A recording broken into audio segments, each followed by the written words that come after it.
Hi guys, welcome back to my channel. My name is Shagun Singh और आज हम maths 2 का वीक 2 का ग्रेडेड असाइनमेंट बहुत सिंपली समझने वाले हैं। So let's get started. Maths 2 week 2 graded assignment.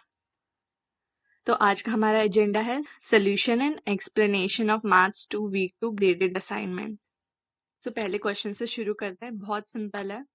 Basically हमें एक पॉलिनॉमियल इक्वेशन दी है जहाँ पे जो x है वो नंबर ऑफ मंथ्स डिनोट कर रहा है। फॉर एग्जाम्पल अगर x 1 होगा तो वो जनवरी को डिनोट करेगा, वैसे ही x 2 होगा तो फेब्रवरी एंड x 3 होगा तो मार्च। और हमें कुछ इंफॉर्मेशन गिवन है, जैसे जनवरी में कंपनी को लॉस हुआ 45 lakhs का, एंड फेब्रवरी में लॉस हुआ 19 lakhs का, एंड मार्च में प्रॉफिट हुआ है 3 lakhs का। और लॉस है तो हमें माइनस में से शो करना प्रॉफिट को पॉजिटिव में, तो हम उसे ऐसे रिप्रेजेंट करेंगे। तो हमारा पहला स्टेप होगा form 3 equation based on the given condition. जो हमें कंडीशन दी है इसको हम इक्वेशन के फॉर्म में लाएंगे। जैसे जनवरी, फरवरी और मार्च के लिए ये इक्वेशंस है। a plus b plus c equal to -45, 4a plus 2b plus c equal to -19, 9a plus 3b plus c equal to 3। Step 2 होगा solve the system of equation. अब ये जो इक्वेशंस है हम इसे सॉल्व करेंगे। तो इसे इक्वेशन 1, इसे इक्वेशन 2 और इसे इक्वेशन 3 ले लेते हैं। तो मैं आपको पूरा नहीं बता रही हूँ, पर मैं बता देती हूँ इसे कैसे सॉल्व करते हैं। इसे सॉल्व करके हमें a, b और c की वैल्यू निकालनी है। तो हम फर्स्ट इक्वेशन को 2 से सब्ट्रैक्ट करेंगे, सिमिलरली 2 को 3 से एंड 4 को 5 से, देन फाइनली सब्स्टिट्यूट करके हम a, b और c की वैल्यू निकालेंगे, जो कि हमारी आएगी ये। a हमारा -2 आएगा, b हमारा 32 आएगा एंड सी हमारा -75 आएगा। और हमारा थर्ड स्टेप होगा राइट द फाइनल इक्वेशन। तो हमारी ये फाइनल इक्वेशन बन गई, क्योंकि हमारी a की वैल्यू -2 थी, b की 32 थी एंड c की -75 थी। और हमें क्वेश्चन में क्या पूछा गया? हमें क्वेश्चन में बताना है कि मैक्सिमम प्रॉफिट किस मंथ में था और कितना था। हमने टर्म 1 के मैथ्स 1 में पढ़ा था कि जब भी हमें मैक्सिमा और मिनिमा निकालना होता है तो हम वर्टेक्स वाला फॉर्मूला यूज करते हैं, जो जो है x इक्वल टू -b/2a। हमारा यहाँ पे -2 है एंड b हमारा 32 है, हम उसे सब्स्टिट्यूट करेंगे तो हमारा x 8 आएगा। और x मंथ्स को रिप्रेजेंट करता है, तो 8 का मतलब होगा कि वो अगस्त है। मैक्सिमम प्रॉफिट कौन से मंथ में अकर हुआ है? अगस्त में। और कितना हुआ है? तो हम 8 को सब्स्टिट्यूट करेंगे इस इक्वेशन में x की जगह। 8 को हम x की जगह सब्स्टिट्यूट करेंगे तो हमारा मैक्सिमम प्रॉफिट आएगा 53। 53 क्या होगा? लैक्स। सेकेंड अप्रोच भी है, लेकिन वो अप्रोच बहुत लंबी हो जाती है। और वो अप्रोच कौन सी है? RREF यूज करके। ये अप्रोच लंबी है पर आप इससे भी सॉल्व कर सकते हो। देयरफॉर हमारा मैक्सिमम प्रॉफिट अगस्त के महीने में आएगा, और कितना आएगा? 53 लैक्स। नेक्स्ट क्वेश्चन पे मूव करते हैं। बहुत सिंपल क्वेश्चन है।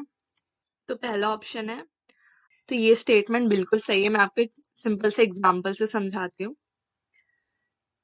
When you perform elementary row operation on a matrix, you don't change the solution of the system of the equation. You just simplify the matrix to make it easier to solve. मैं आपको simple से example से बताती हूँ। ये दो equation मान लेते हैं, x plus y equal to 2, 2x plus 3y equal to 5। इसका आर्ग्यूमेंटेड मैट्रिक्स निकालेंगे तो कितना आएगा? ये आएगा x का 1 और y का 1 हम यहाँ पे ले लेंगे, और 2 इक्वल्स टू है, ये वाला 2 हम उसे यहाँ ले लेंगे, एंड 2, 3 एंड 5 सिमिलरली। और फिर हम इस पे एलिमेंट्री रो ऑपरेशन परफॉर्म करेंगे, यानी इसे रिड्यूस फॉर्म में लाएंगे। रो 1 को हम 2 से मल्टीप्लाई करके फिर उसे रो 2 से माइनस करें तो हमारा फॉर्म में आएगा। ये हमारा न्यू आर्ग्यूमेंटेड मैट्रिक्स बन गया। और फिर हम इसको इक्वेशन की फॉर्म में लिखेंगे तो वो इस तरह से दिखेगा। और इसको हम फर्दर सिंप्लीफाई करके x और y की वैल्यू निकाले तो वो दोनों 1 आएंगी, जो कि इसको भी सेटिस्फाई कर रही है, इसको भी सेटिस्फाई कर रही है। इसको अगर हम इक्वेशन फॉर्म में लिखें, जो कि ये वाली फॉर्म है, इसमें भी अगर आप 1 x equal to 1 and y equal to 1 put करोगे तो left hand side equal to right hand side होगा। Therefore, elementary row operation preserve the solution। जब भी हम elementary row operation परफॉर्म करेंगे, पर जो सोल्यूशन है वो प्रिजर्व रहेगा, वो चेंज नहीं होगा। सेकेंड ऑप्शन है हमारा, if a dash b dash is the reduced row echelon form of a dash b, then the system a dash x equal to b dash has at least one solution। अगर ये इसका reduced form है तो ये जो a dash x equal to b dash का system होगा, उसका एक ना एक तो सोल्यूशन होगा ही। वह जरूरी नहीं है कि एटलीस्ट एक सोल्यूशन होना ही चाहिए, तो ये स्टेटमेंट गलत है। जस्ट बिकॉज आपने एक मैट्रिक्स पे RREF परफॉर्म किया, तो ये गारंटीड नहीं है कि जो वो सिस्टम है उसका एटलीस्ट एक सोल्यूशन होगा ही होगा। नो सोल्यूशन भी हो सकता है। एग्जाम्पल से देखते हैं। यहाँ पे एग्जाम्पल है x plus y equal to 1, x plus y equal to 2। इसको हम आर्ग्यूमेंटेड फॉर्म में लाएंगे, रो रिडक्शन परफॉर्म करेंगे तो हमारा इस फॉर्म में आ जाएगा। और अगर आप यहाँ पे देखोगे तो ये वैल्यू कॉन्ट्रडिक्ट कर रही है, क्योंकि 0 इक्वल टू 1 नहीं होता, तो ये कॉन्ट्रडिक्टरी है। इसका मतलब no solution to the system. So इस फॉर्म में आने का मतलब है कि इसका कोई सोल्यूशन होगा ही नहीं। तो इस केस में कोई भी सोल्यूशन नहीं आ रहा, और ये स्टेटमेंट बोल रहा है कि एटलीस्ट एक सोल्यूशन तो होना चाहिए, तो ये एक दूसरे को कॉन्ट्रडिक्ट कर रहे हैं, तो ये ऑप्शन सही नहीं है। नेक्स्ट ऑप्शन पे बढ़ते हैं। A dash B dash reduce form है ए बी का, देन जो ए डैश है इज ऑल्सो रिड्यूस फॉर्म। तो ये बात बिल्कुल सही है। In the process of putting A B into RREF, both A dash the coefficient matrix and B dash the augmented part are simplified. तो ये तो लॉजिक सी बात हो गई। अगर ये रिड्यूस फॉर्म है तो ए डैश भी तो रिड्यूस फॉर्म ही होगा। Therefore, RREF applies to both A and A dash। Next option देखते हैं, वो भी सही है। इसमें बोला गया है कि if A dash B dash is the reduced echelon form of A B and there is no row such that only non-zero entries lies in the last column of A dash B dash, then the system AX equal to B has at least one solution। Example से देखते हैं। जैसे यहाँ पे example है A x plus 2y equal to 4, 2x plus 4y equal to 8। इसको हम augmented form में लाएं तो ये ऐसा दिखेगा, और इस पे हम रो रिडक्शन परफॉर्म करें तो कुछ ऐसा दिखेगा। अगर यहाँ पे पूरी लास्ट वाली कॉलम 0 है तो इसका मतलब एक ना एक तो सोल्यूशन आएगा ही आएगा। और जो हमने थर्ड ऑप्शन देखा था उसमें था कि हर केस में आएगा, लेकिन इसमें पर्टिकुलर केस दिया हुआ है कि only non zero entries last column में आएगी, तो क्या होगा? तो बिल्कुल होगा। यहाँ पे आप पढ़ भी सकते हो, at least one solution if no contradictory rows. Third question पे बढ़ते हैं। इसमें हमें करेक्ट ऑप्शन बताना है। If the sum of all elements of each row of a matrix A is 0, then A is non invertible. पहले हम देखते हैं इन्वर्टेबल का मतलब क्या होता है। इन्वर्टेबल मैट्रिक्स तब होता है जब वो एक स्क्वायर मैट्रिक्स हो और उसका determinant non zero. Determinant non zero का मतलब जैसे 1 हो, 2 हो, 3 हो, 0 नहीं होना चाहिए। अगर वो 0 हो गया तो वो नॉन इन्वर्टेबल हो जाएगा। एग्जाम्पल से देखते हैं। यहाँ पे एक ए मैट्रिक्स दिया हुआ है जो कि स्क्वायर मैट्रिक्स है, 3 × 3 के फॉर्म में है। Both rows and column same है, तो 3 × 3 के फॉर्म में है। हम सम करें सारे रोज का, जो कि यहाँ बोला गया है sum of all elements of each row of matrix A, तो वो 0 0 आ रहा है। Since all row sums equal to 0, the matrix is non-invertible। का मतलब मैट्रिक्स नॉन इन्वर्टेबल है। ऑप्शन को देखते हैं। If E is the matrix of order 3 × 3 obtained from the identity matrix by a finite number of elementary rows operation, then E is invertible। So ये बिल्कुल सही है। आइडेंटिटी मैट्रिक्स का determinant हमेशा 1 होता है। अगर हम उस पर एलिमेंट्री रो ऑपरेशन भी परफॉर्म कर दे तो जो ई मैट्रिक्स है वो इन्वर्टेबल ही रहेगा। यहाँ पे आप देख सकते हो डेक्ट ऑफ आई, आई यहाँ पे आइडेंटिटी मैट्रिक्स को रिप्रेजेंट करता है, तो उस डिटर्मिनेंट ऑफ आइडेंटिटी मैट्रिक्स हमेशा 1 होता है। आइडेंटिटी मैट्रिक्स में जो डायगोनल एलिमेंट्स होते हैं वो हमेशा 1 होते हैं, बाकी सारे जीरोज होते हैं। Next option, any system of linear equation has at least one solution. इसमें बोला गया है जो any system of linear equation, उसका एक ना एक तो सोल्यूशन होना ही चाहिए, तो ये बिल्कुल सही नहीं है, क्योंकि अगर वो इक्वेशन इनकंसिस्टेंट है यानी उसके इनफाइनाइट सोल्यूशन है या फिर नो सोल्यूशन है, तो उस केस में तो नहीं हो सकता, तो ये ऑप्शन गलत है। Not all system of linear equation have a solution, system can be inconsistent and meaning the equation contradict each other leading to no solution. हमें पता है कंसिस्टेंट का मतलब क्या होता है, जब एक्स और वाई की अलग अलग वैल्यू हो और वो एक दूसरे को कॉन्ट्रडिक्ट ना कर रही हो। और इनकंसिस्टेंट में जैसे यहाँ पे एक्स इक्वल टू 4 है और x इक्वल टू 4 है एंड x इक्वल टू 9 है, जो कि इनकंसिस्टेंट है, ये वैल्यू एक दूसरे को कॉन्ट्रडिक्ट कर रही है। Next, if A is a matrix of order 3 into 3 and det A equal to 3, then det adjacent of A equal to 3। adjacent matrix हमने 11th-12th में ही पढ़ा है, तो बहुत सिंपल है। इसका एक फॉर्मूला था जो कि हमें याद होना चाहिए, det of adjacent matrix A equal to det A की पावर n-1, और n यहाँ पे रिप्रेजेंट कर रहा है ऑर्डर को, जैसे यहाँ पे 3 into 3 है तो n की वैल्यू 3 होगी। तो इस तरह से हम परफॉर्म करेंगे, तो हमारा जो डेट एडजेसेंट मैट्रिक्स ऑफ ए आ रहा है वो 3 नहीं आ रहा है, वो कितना आ रहा है, 9 आ रहा है। तो लास्ट ऑप्शन भी इसी के बारे में बात करता है, तो ये सही है, 3 नहीं है, 9 है। बहुत सिंपल क्वेश्चन है, बस हमें इसमें इक्वेशन फॉर्म करनी है जो भी इंफॉर्मेशन यहाँ पे गिवन है उसको लेके।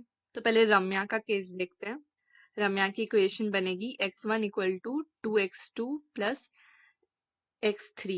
तो x1 हमारा कॉमिक बुक है, x2 हमारा हॉरर बुक है एंड 1 नोवेल है, मतलब x3 हमारा नोवेल को रिप्रेजेंट कर रहा है, और टोटल परचेज उसने किया है 1000 रुपीज, तो ऐसा दिखेगा वो, तो हमने यहाँ पे 1000 लिखा है। अब रोमी के लिए करते हैं तो ये इक्वेशन बनेगी, फरजाना के लिए करते हैं तो ये वाली इक्वेशन बनेगी।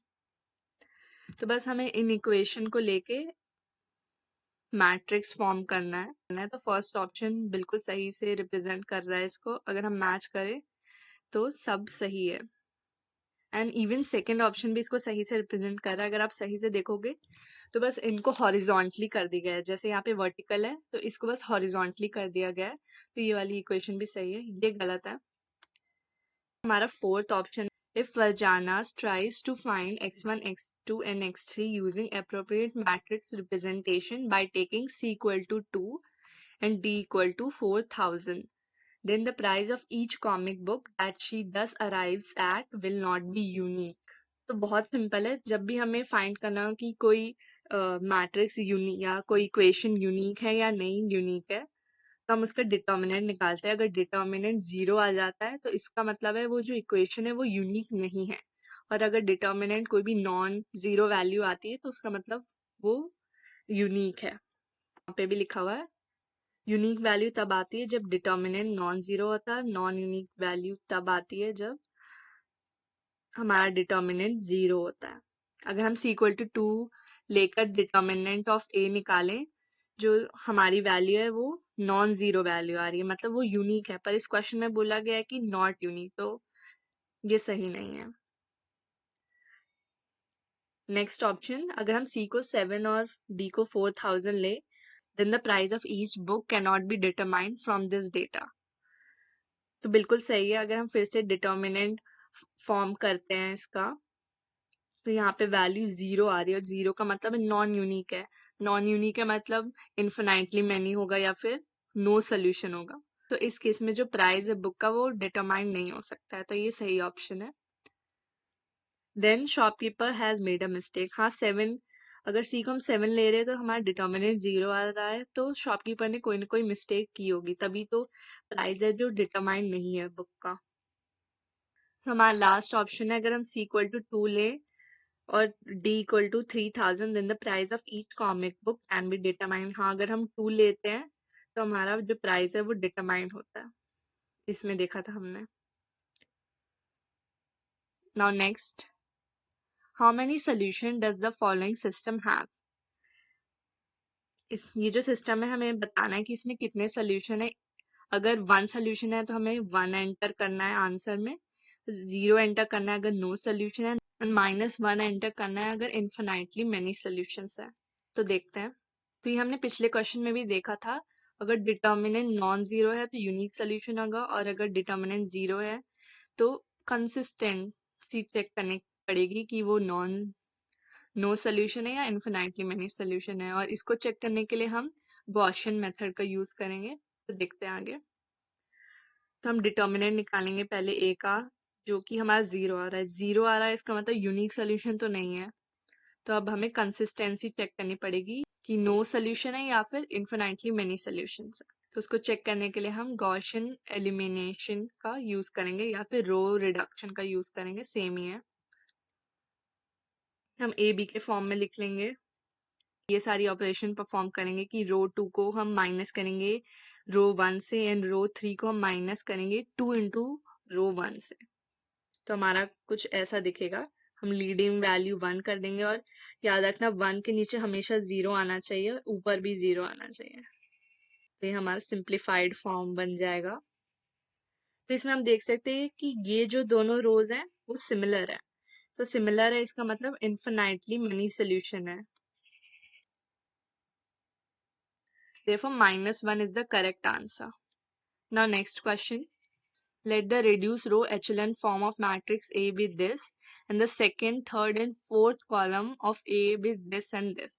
तो हमें A, B की वैल्यू बतानी है जब हमारा जो reduced फॉर्म है वो ये दिया गया है, और जो असली वैल्यू थी जिससे ये reduced फॉर्म बना है उसकी वैल्यूज ये दी गई हैं, जिसमें A, B और C हमें नहीं दिया गया है, उसी को हमें ढूंढना है और उनको प्लस करके आंसर लिखना है। तो बेसिकली इसको करने का सिंपल तरीका है हिट और ट्रायल करने का। बहुत लंबा था ये क्वेश्चन वैसे। आप अगर हिट और ट्रायल यूज करोगे कि किसको किससे मल्टीप्लाई करना चाहिए, डिवाइड करना चाहिए, तो ये इक्वेशंस, सो ये सारी प्रोसीजर परफॉर्म करके आपका आंसर आ जाएगा, जिसमें ए की वैल्यू 0 आएगी, एंड बी की वैल्यू 2, एंड सी की वैल्यू -2, और जिससे हमारा आंसर आ रहा है 0।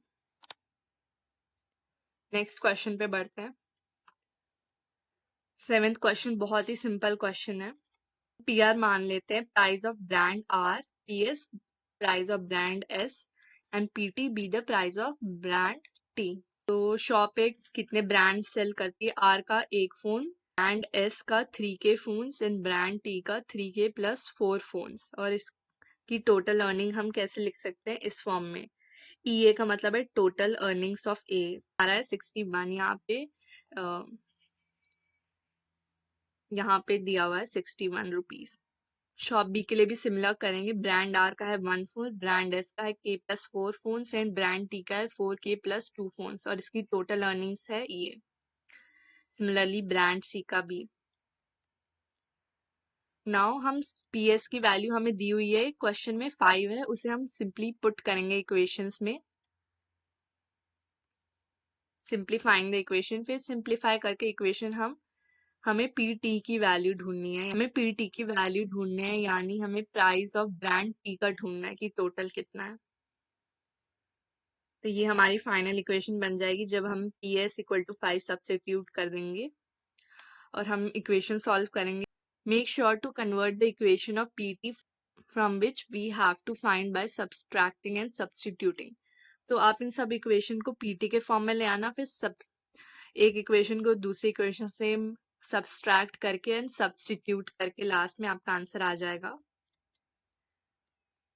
जब हम इन सारी इक्वेशंस को सॉल्व कर लेंगे तो हमारी k की वैल्यू 1 आएगी, और हम उसे PT के इक्वेशन में फॉर्म करेंगे, जो कि हमें इसी को सॉल्व करने से मिलेगा, जो कि 16 minus 10K divided by -K plus 2। हम k की वैल्यू 1 रखेंगे तो हमारी PT की वैल्यू आ जाएगी 6, और 6 इन थाउजेंड्स है, पर आपको आंसर 6 के फॉर्म में लिखना है। Now 8th question of solution बताना है इन सिस्टम ऑफ इक्वेशंस के लिए। तो बहुत सिंपल है, हम इसे AB के फॉर्म में लिख लेंगे इस तरह से, और इस पे RREF परफॉर्म करेंगे, row reduction echelon form.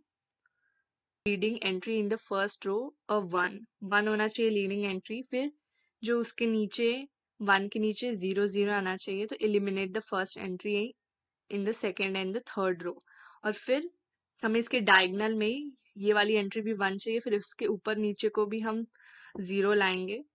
Eliminate the second entry in the third row, and step 5 eliminate the second entry in the first row. थोड़ा सा लंबा है पर हम इसे कर सकते हैं। अगर आपको सिंप्लीफाइड तरीके से करना है तो आप इसे अलजेब्रा से ही सॉल्व कर लो, माइनस करके, एलिमिनेट करके और सब्स्टिट्यूशन मेथड यूज करके, तो आपको एक्स वाई जेड की वैल्यू मिल जाएगी।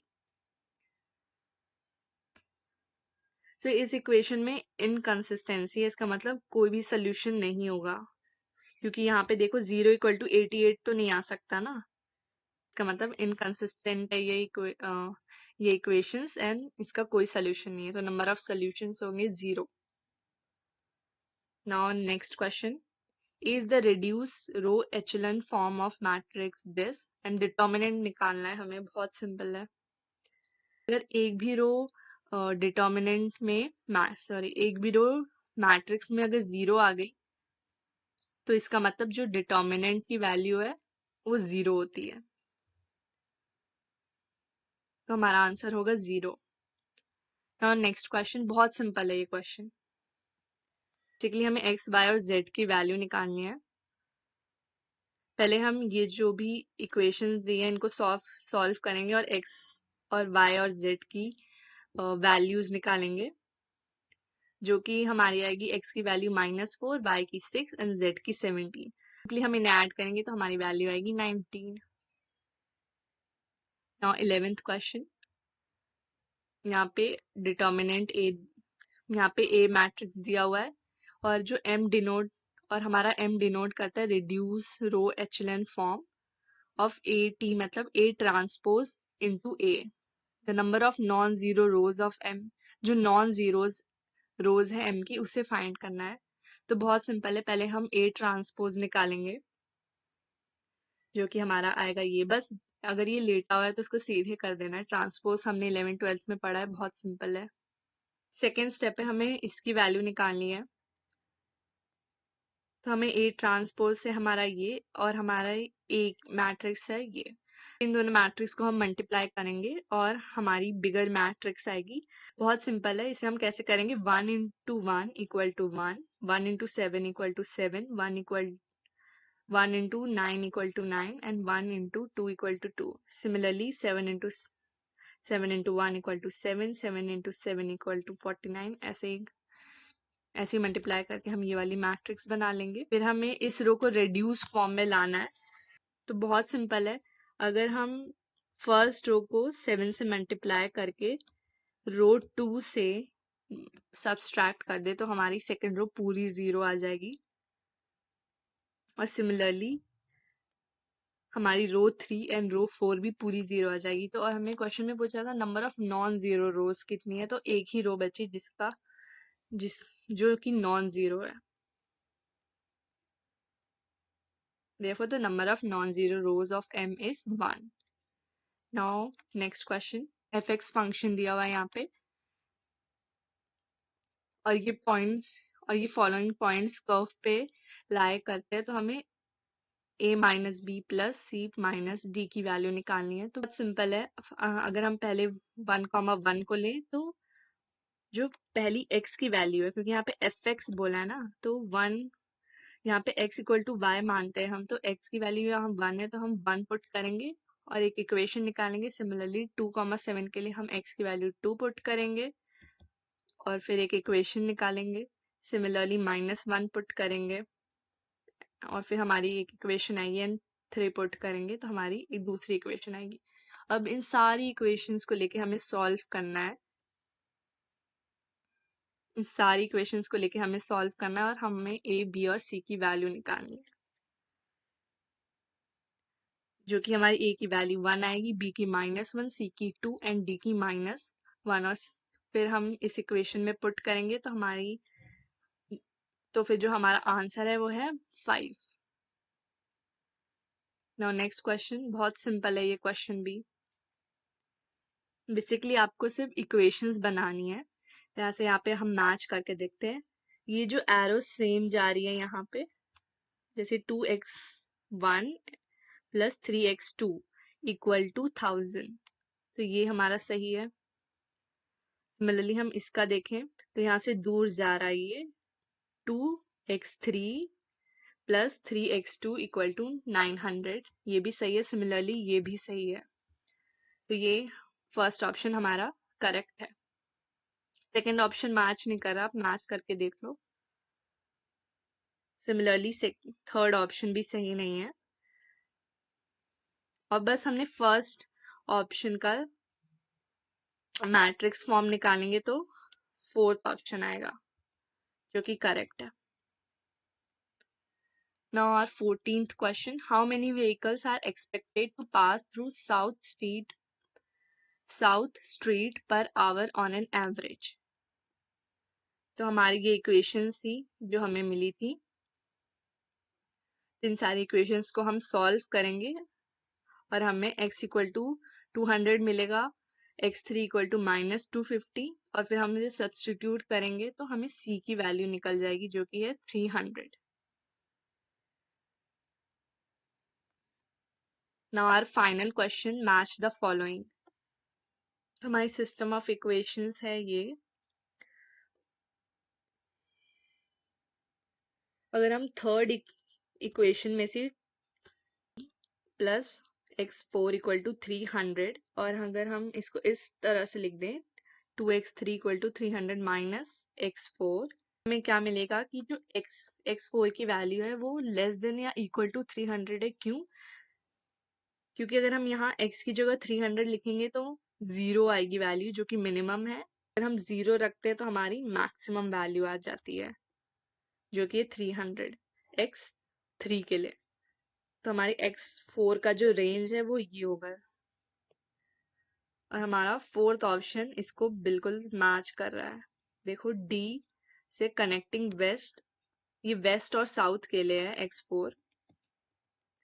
यहाँ पे देखना जो x4 है कहाँ से कहाँ जा रहा है, वेस्ट से साउथ जा रहा है, तो ये उसको रिप्रेजेंट करेगा।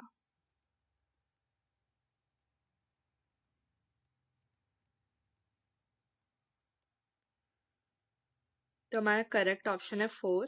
सिमिलरली अगर हम इक्वेशन 2 को लेके करें तो हमारी 3x2 किसके बीच में आएगा, 600 एंड 900 के बीच में। तो 900 हमारी मैक्सिमम वैल्यू हो जाएगी और 600 हमारा मिनिमम वैल्यू हो जाएगा। तो ऑप्शन 3 करेक्ट है इसको। हम इक्वेशन 4 को इस तरह से लिखें, और हमें पता है कि x4 की मिनिमम वैल्यू 0 है एंड मैक्सिमम 300 है। यहाँ पे अगर हम 300 लिखें x4 की जगह और इसको यहाँ पे शिफ्ट कर दे तो 400 माइनस 300 100 हो जाएगा। तो मिनिमम वैल्यू क्या हो जाएगी 2x1 की 100 और मैक्सिमम हमारी 400। तो हमारा ऑप्शन 5 सही होगा। और सिमिलरली अगर इक्वेशन 3 को लेके करें तो हमारी मिनिमम वैल्यू होगी 0 एंड मैक्सिमम होगी 300, देन हमारा ऑप्शन 7 सही होगा। So that's it. यहाँ पे बहुत प्यारा कोट है। Thank you so much. Thank you so much for watching. If you liked it, please don't forget to like, subscribe, and share. Until then, bye.